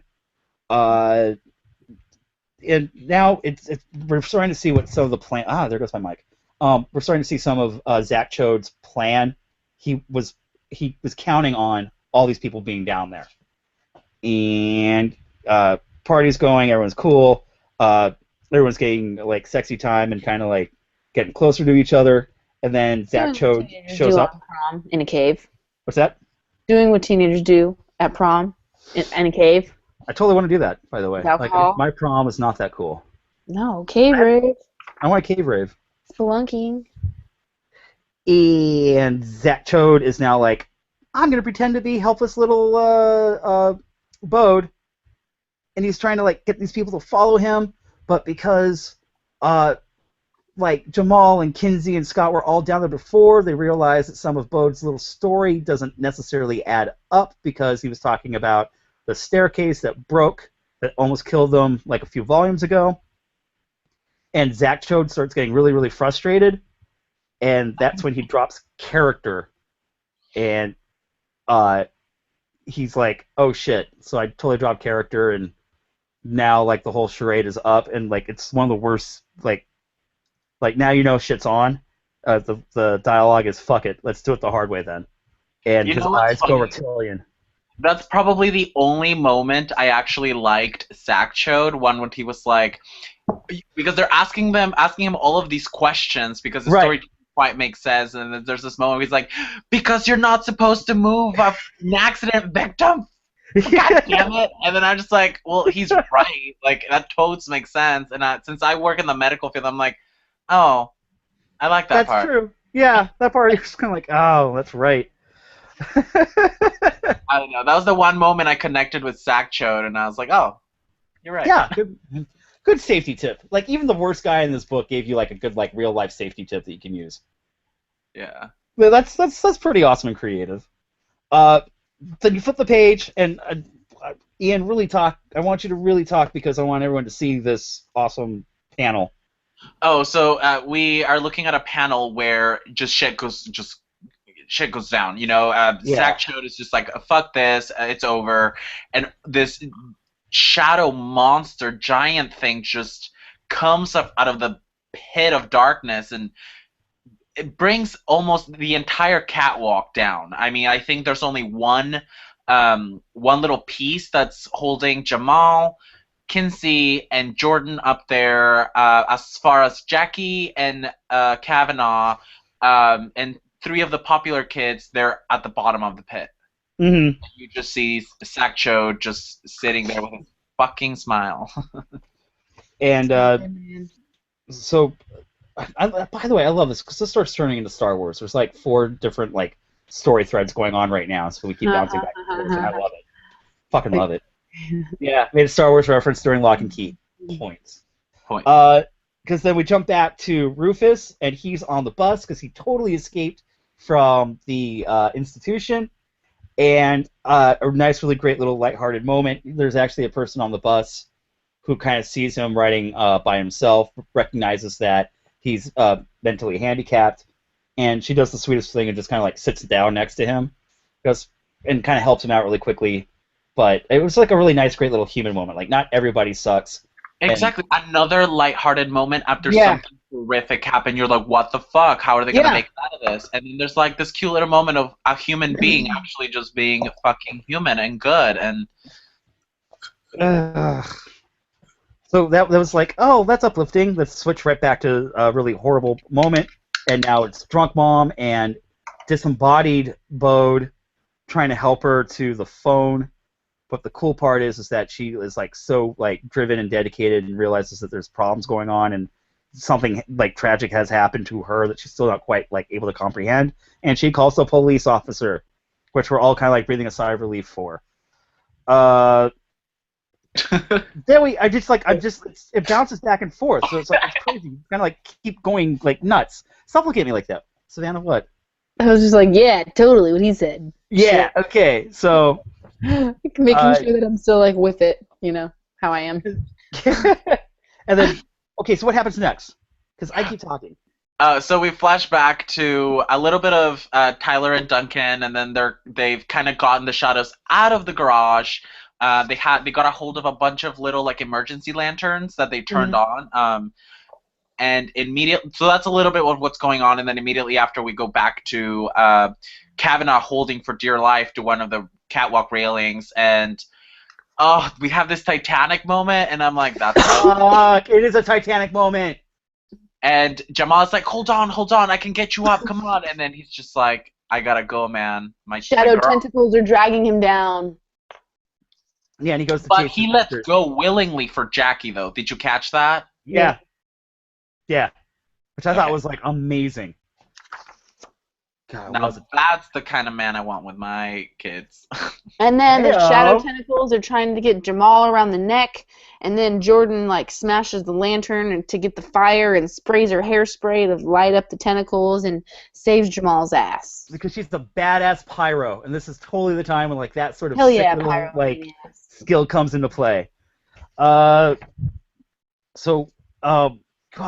that happens, and then we flash forward back to the garage, and now like some of our storylines are starting to collide a little bit. It's the police officer They show up, but then they realize that the police officer is not necessarily going to make it like past 3 feet because they don't know about the shadow demons that are all lurking out there. So Ty does this awesome thing. He's like, fuck it. And he grabs a couple of flares, and he tells his uncle to stay in the garage, and he jets it towards the detective and the other police officer trying to ward away the giant shadow monsters. Unfortunately, one of the cops has never seen a shadow monster before ever in his life, understandably so, and shoots at it, but it goes right through the monster and ends up shooting Ty in the fucking stomach. Ty is shot. Ty got shot. I repeat, Tyler has been shot in the gut. Tyler is down. Then we flash forward back to the cave, and everyone realizes that there's something seriously fucking screwed up with all these giant monsters attacking them, and they finally do the one thing that you're supposed to do in any horror movie, and it's run and try to get out of the way. But this is a Joe Hill book. That doesn't work either because now the shadow monsters start to cave in to block everyone into the cave. Yeah. And that's how that ends, and you're really, really scared. That's the end of the story. Everyone dies. No. That's the end. Done. Ty gets shot. Everyone gets stuck in the cave. The end. That's we're halfway now. What's that? This is halfway. This is halfway? This is halfway. Dude. We only have 3 more issues, I think. Well, I don't know. I mean, what should we keep going? Do we do this a 2-parter? What do we do? I don't know. Do we jam through it, or do I think we're gonna jam through it because Let's jam through it. Okay. So we're gonna jam through it. Where was I? Okay, so everyone's in. Okay, so we got Kinsey and we got Jordan and we got Jamal, and they're all on the little thing, and all these tentacles are attacking them, and they got only so much flame left and light to keep everyone away. Then we also see there's something else going on with all the shadow monsters as they're kind of escorting people through the cave, and that's when things start getting really bad. Our sweet little nerd girl decides to try to be brave. She gets drawn and quartered along with some other people, and that starts raising some other questions because now we're realizing that Zach Cho doesn't necessarily need to keep everybody for his plan, and he's not afraid to kill. Cutting in half. Cutting in half. The cutting in half. But this starts getting really gory really quickly. Do you guys watch The Walking Dead, by the way? Yeah. Yeah. Okay. This scene of the D&D girl getting completely she wasn't killed. She was fucking impaled through eye sockets or heart. That scene where Denise gets shot through the eye socket on The Walking Dead in the middle of her brave speech. Ooh. You know that the nerdy girl dies in the middle of this coming of age moment. Dude, we've always talked about this, man. I'm pretty sure this book has so influenced so many other writers, especially we see on TV. I'm betcha that was oh yeah, we're totally gonna write that scene in. I got an idea. I read this comic once. Then Tyler's got a freaking bullet in his gut and he's dying. Back to Tyler. Back to Tyler. Cop that shot him gets his head chopped off by a shadow, chopped off. Head rolling around in a panel. Yeah. By the way, pretty cool. And then fucking Uncle Duncan saves the day, looking like a shovel guy from Mystery Men. He's got he's got a yellow hat on and fucking flashlights everywhere, and he's like, let's get the fuck out of here. So he's Flashlight Man. And Flashlight Man gets him back into the Locke house with dying Tyler bleeding out. Mom's crying, and she's like, I can save his ass. Yes. And then we're back to Kinsey on the scaffolding in the cave. Right. And they're still trying to figure out what's going on. I like that the dialogue's so lighthearted and everyone's trying to make jokes, but really it's one of the most fucked up situations. And this is where things get really, really interesting. Some of Miss Voss's memories from back when she was in high school that Dodge Zach took out to erase all of her memories so that everything went white. Turns out her memories are been hiding out there the entire time, kind of walking around. They're these little tiny. It's like the Indian in the cupboard conversation we had. That's what they look like. By the way, guys, there are people on chat saying, I'm making a weird crossover between YMB and GOT. Pretty sure I'm losing my sanity. We are going against Game of Thrones, motherfuckers. That's a cool Bring it. I watched Game of Thrones like hours ago. Was there because like there was an East Coast feed or? Yeah, I have DirecTV. Yeah. I don't know. I just watched it at 6. Oh. Like a real fanboy. Stop. Well, I just like the fact that like we have the staying power to go up against Game of Thrones right now. Fuck yes. Well, yeah, I mean, DVR schmeVR, right? Yeah, right. Okay, so tiny little memories like little ashes with forks running around, and they have some dialogue, and they say some shit about. She's like, Jordan freaks out about him. She like loses her fucking mind. Like, get the fuck away from me! I'm gonna jump off this thing right now myself. Yeah. She says something like, she's like, midget. She's like, I know that's not politically correct. I'm just saying, even Wizard of Oz freaked me out a little bit. And then people come back. Yes. Dad. So it really sucks, but now we find that it's Scott and his girlfriend, and they've got keys now, and they're using the Hercules key, and they're also using the Angel key. And by the way, I just want to point out how fucking beautiful and epic, and it's not because she's using my favorite key, but how beautiful and epic does Jackie look in her tuxedo, the wings, her hair. Lucifer. Oh, take a moment to admire the beauty. That's straight out of Hellblazer. That's totally Lucifer. That's straight out of it. Yeah. Totally. No, you nailed it. That's perfect. But like now it's like instead of like a big glorious angel, she's kind of like a temptress. And we now know that Jackie and Scott are not who they used to be. They definitely have key powers, and also they've probably been exposed to the Black Door with the Omega key.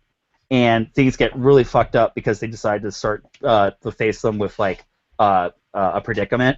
And there's 3 of the people on the scaffolding, and they basically tell them like, okay, so 2 of you have to push 1 person off.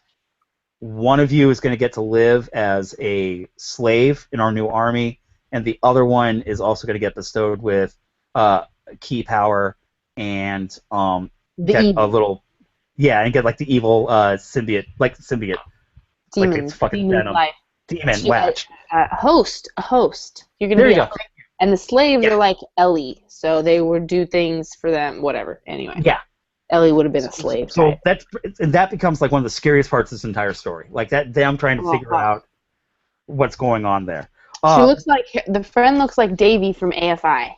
That's what from like circa their good years.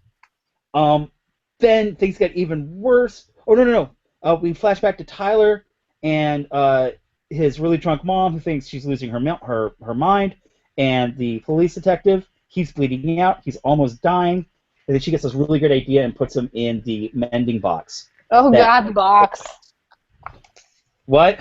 The conversation that happens in the box. Yes. So, I know we're trying to burn through this really quickly. So, while Tyler's in the mending box, and she's turning the key, he has a conversation with his dad, essentially his dad, his ghost.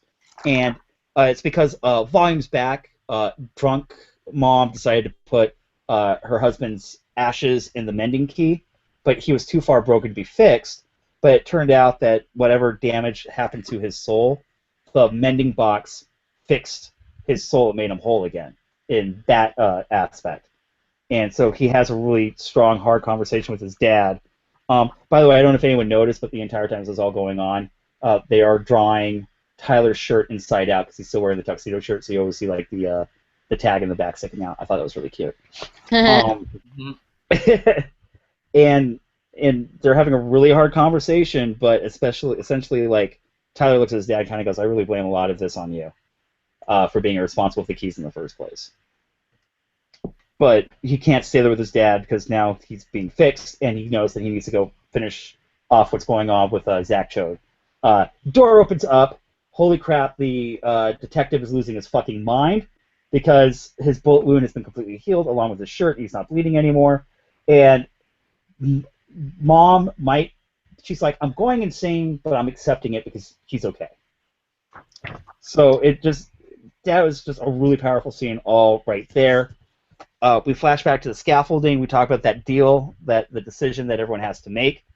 And it's just totally precarious because you know that someone is going to die because this is essentially has turned into a full-blown horror comic at this point. And Jamal and Kinsey and Jordan have a really quick last talk, and everyone's kind of figuring out what they're going to do. And then basically Jordan volunteers that she's going to be the one. They're like, she's like, you're not going to kill me, but I'm gonna take care of this on my own. And they have a really long talk.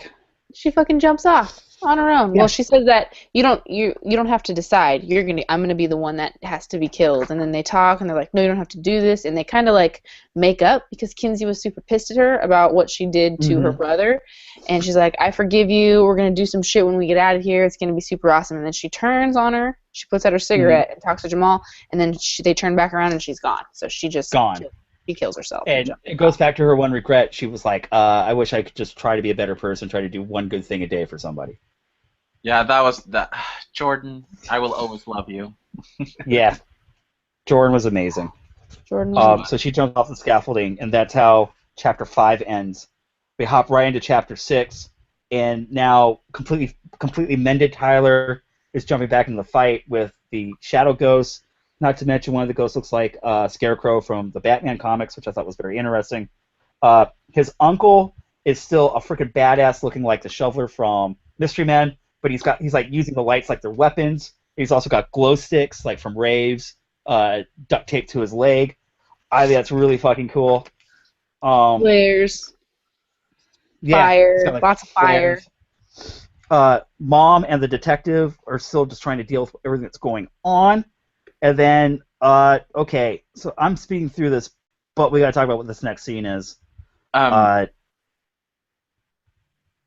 want to ask Savanna. I want to ask Savanna about this scene because there's right on page 1. Wait, is it page 2? Page 2. There is a little moment that the detective and Ty and Kinsey's mom have, and you know, this very like romantic about to kiss moment. And then you're like, oh my god, this is going to be a cute love story of how they end up together at the end. And then he's just fucking impaled by a gigantic shadow sword, and he's just dead. He's just fucking dead. What did you think? Did you think this was going to be the beginning of something beautiful for her? No, they don't even give you a fucking chance to think that. It goes from them, like, looking to him dying in, like, fucking 5 steps. Yeah, you don't even get to catch your breath. Yeah, it's literally one here and then dying. Like right there. When he talks, you can see it there and then dying. And then he's not just like impaled by a fucking shadow sword, he's then set on fire. Well, that's because she takes her fucking flaming thing that she had to fight him and actually sets him on fire. So she actually sets him on fire, which is kind of fucked up too. Yeah. Let's add insult to injury. There's just fire happening, but he's already dead, so it's cool. And she's just kicking and screaming with fire, and the shadows are carrying her away, I'm sure, to take her to Bodhi. Chody. Can we call him Chody? Oh, Chody. Chody. Chody. Chody. Finally, we finished the book, and he has a successful nickname. We've done it. Aw, Chody. Chody. It makes me want Cheetos. Is that bad? Where's my Cheetos? No. Chody Cheetos. God, that's terrible. Okay. Focus. All right. Flashlights. Okay. Cheetos. Anyways. Cheetos. So, now we're down back to the cave, and Jackie's straight up like, okay, so which one of you is going to be like a mindless slave, and which one's going to be bestowed with like key powers to become part of the army? And as she's marching him through along with Scott, this scene is so fucking horrible. I kind of want Ian to talk a little bit really quickly so everyone can see what this looks like. Oh my god, this is some Joker shit, dude. This is like Arkham Asylum Joker bullshit. Like, there's like people hanging from the walls and their eye sockets are taken out. Some people have a gash from ear to ear. No, his tongue is cut out too. They cut their tongue. The slaves, the ones that weren't worthy, they cut their tongues out. That's why you see that looking like that, because it's the shadows actually like covering their face and them like fighting it, trying to keep their mouth. It's the shadows pulling their eyes and tongues out. God. Ugh. Whoa. Yeah, it goes full Hellraiser for a second. Like, It's but this is where the and then you interesting see part Jordan's is. body on the floor, and she looks like she Oh looks yeah, they fucking show Jordan's body and her like, they show her like arm at impact where like this stayed and the rest of her body kept going, so it's like just blood. Blood. God. So awesome. Lots of blood. It's cool. It's cool. She's like, it's really sad. Lots of blood. It's cool.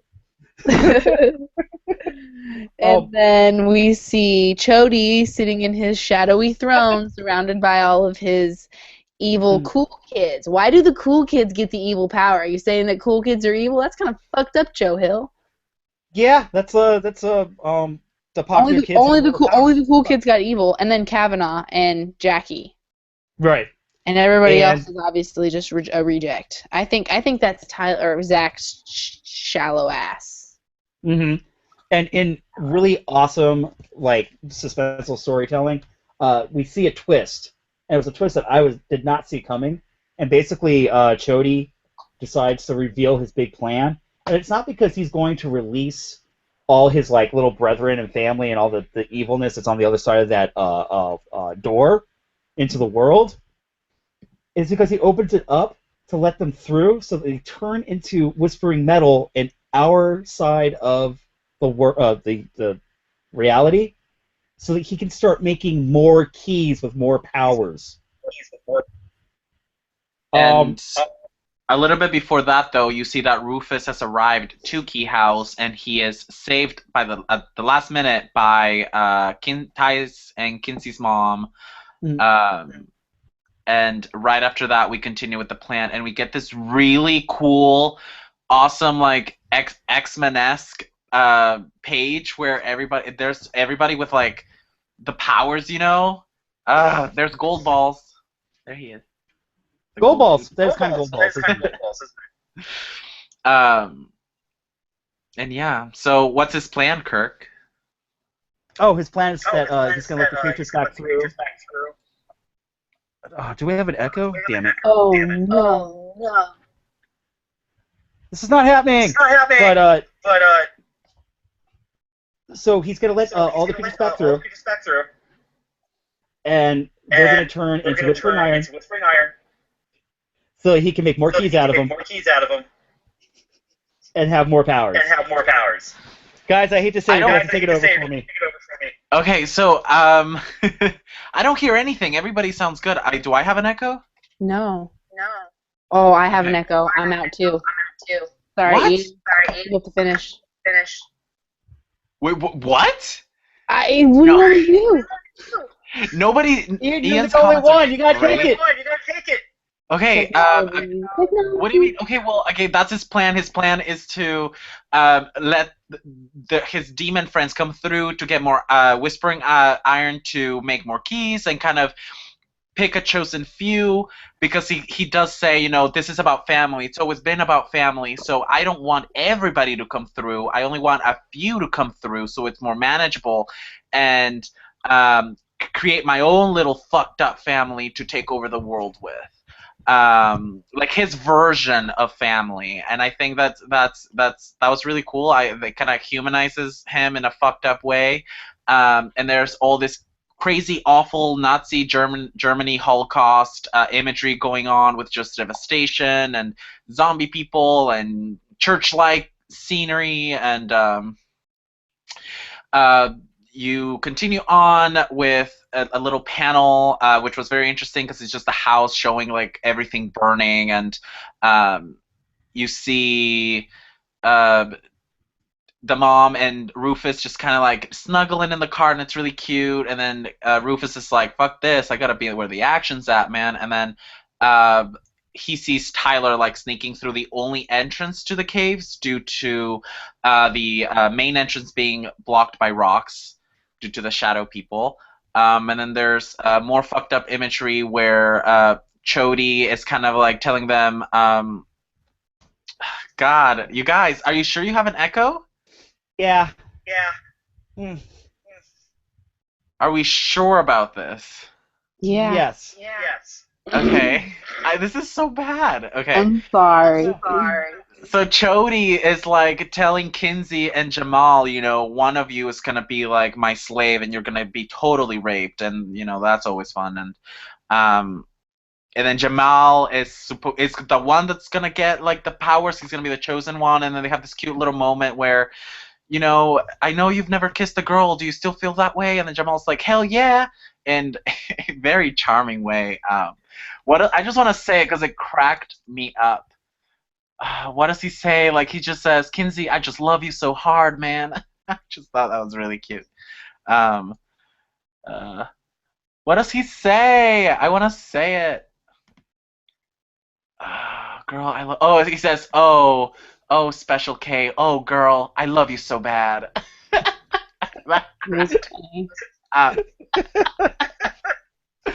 And then it gets fucked up again, and he's like, Chody gets pissed, and he's like, none of that, no. You guys are gonna choose who gets to be like the zombie and who gets to like be one of the chosen ones.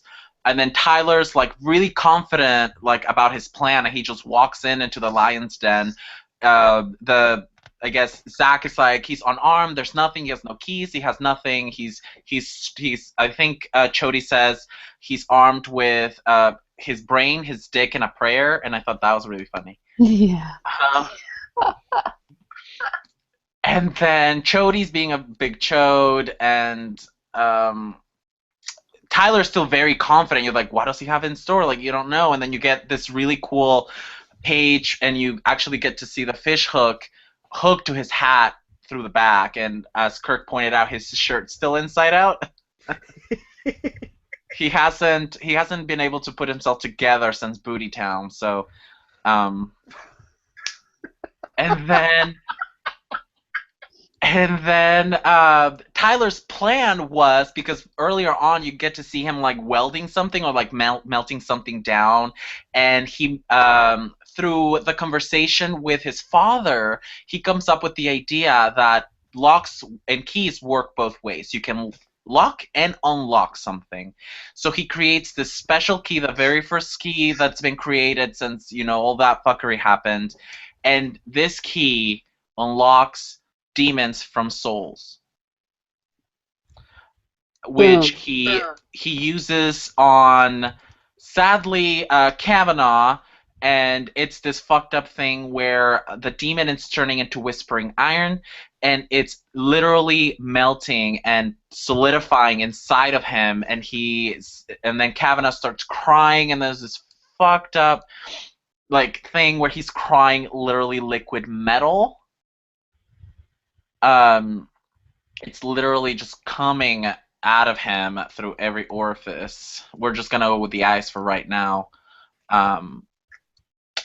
And then shit gets crazy. Chody is kind of like, oh my god, my plan, oh no. Do we want to test the echo? Are we still... No, it's a song. Okay, so everyone's saying it might be Ian's computer. Might want to turn the volume down a little bit. Okay. Why would it only do it now, though? Dunno. I thought it was like a hangout thing. Going on? Once we get to a certain time point, like after like... Weird. Oh, wait. Okay, that's not so bad. I think we can talk like that. Hey, mine's gone. Wait, no, it's not. No. How about now? No, Okay. I think it's the thing was with the website. Should I continue? Yeah. Okay, we're gonna try to pull this off. Oh, my echo's so bad. God damn it. Oh, this sucks. Okay, well, should I finish the story? Or we can. Okay, how about this? Do you want me to start another link? No, because then we have to break this up into 2 episodes. Well, should I finish the story and then they can get your thoughts on the next episode? Yeah. Okay. So how about that? We'll finish the story and then I'll start a second chat thing. And we'll do that after the story's over. Okay. Okay. So I guess I'll continue. You can do it. So we are at the part where Kavanagh's essentially dying, but due to the Hercules key, he is a lot stronger and he's able to survive a little bit longer than most. And you know, he's dying, and at the same time he's like kicking ass. He's like hitting all the popular kids. Tyler ends up unlocking the soul of one of the popular kids, which I thought that was nice. And then they end up escaping, and Kavanaugh ends up bringing out Jackie's body to the outside after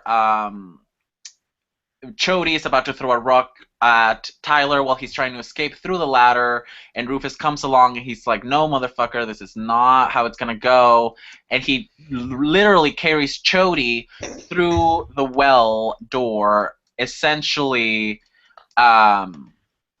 bringing, I guess, Chody out of Bodhi's body, and killing him, right? Am I correct with this? It's essentially taking the evil out of Bodhi, that's the spirit, which later we find out that actually killed Bodhi. And then before that, we have a little bit of a heartbreaking scene where Kavanaugh and Jackie are laying right next to each other, dying. They're dying. They know this at this point. There's no way out, since the demon is turning into Whispering Iron, and you just see Kavanaugh take off the Hercules necklace, and he goes back to normal, and then they die. Jackie and Kavanaugh are dead, and that was pretty heartbreaking. Cue the tears. And then it's just a panel of the devastation. The key house is completely engulfed in flames. All the surviving kids are coming out through the only exit, and it's just the Locke family crying to Bodhi's dead body. Very sad. Very sad. It's really sad. People are saying that it's my computer that's making it, but why would it just create the echo towards the hour and a half, 2 hour mark then? Don't you think if that was the problem, it would happen from the beginning? But it happens every time when we reach this point. Yeah. Okay, well, I'll just have to do some research from this on, because this is kind of annoying. Because you guys have no echo to me at all. But sometimes I'll get the echo. But on the video later, you can hear mine and you can hear it. Okay. So we are in the last book. The beginning of the book, it starts with Tyler. He has a beard now. I think it's really interesting how we see him evolve throughout the series from this bratty, spoiled asshole to this mature and responsible, adult character. And there's a nice little shot of all of the keys. He's in possession of all of them. And of course we have... Okay, I'm going to stop you really quickly. I'm going to start another link. I'm going to put that in the chat, and we'll switch over to that stream. Okay, sounds good. Perfect. All right, so everyone hold it there. Guys, if you're in the chat, stay there for a second. I'm going to put a link in there. Should